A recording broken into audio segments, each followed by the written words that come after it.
afternoon, everyone. My name is Caleb John Corrales. I belong to the New Testament group. The title of my oration piece is Not Ashamed. For I am not ashamed of the gospel of Christ.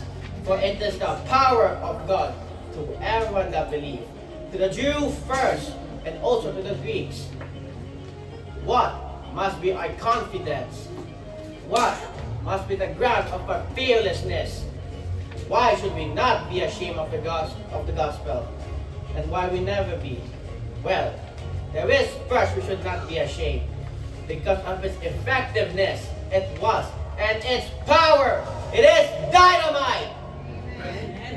The gospel is not just an explanation, but a heaven-sent explosive. It is not gold. It is dynamite. It isn't anesthetic. It is atomic. Knowing the Christian message is not just a philosophy, but a revolutionary transforming force. Knowing that the power of the gospel had been effective, Paul need not be ashamed as he had stood and watched that same stoned to death. He knew the power real, vital, and truly transforming. The apostle was not ashamed, and we must never be ashamed. It did and really worked in China, or Hong Kong, Macau, or Taiwan. The gospel has power to touch and transform. It works and makes men wonder. Millions can save with the man who miraculously healed during his earthly. One thing is, all I can say is, where I was blind, now I see. The gospel saves and wonderfully transforms.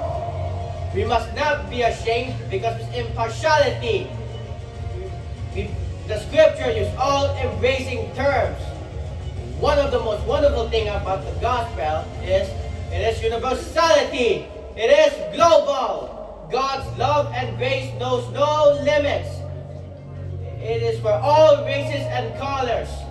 It is for every hut and hamlet.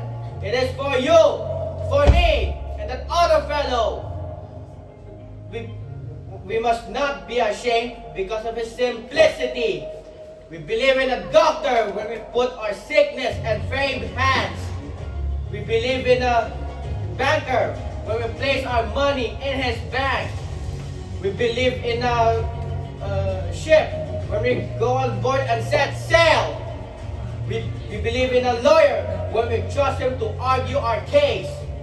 We believe in Jesus Christ when we put our helpless case in his pierced hands. Wounded at Calvary, one we can never do for ourselves. When we entirely trust him, what we can never do for ourselves. Save us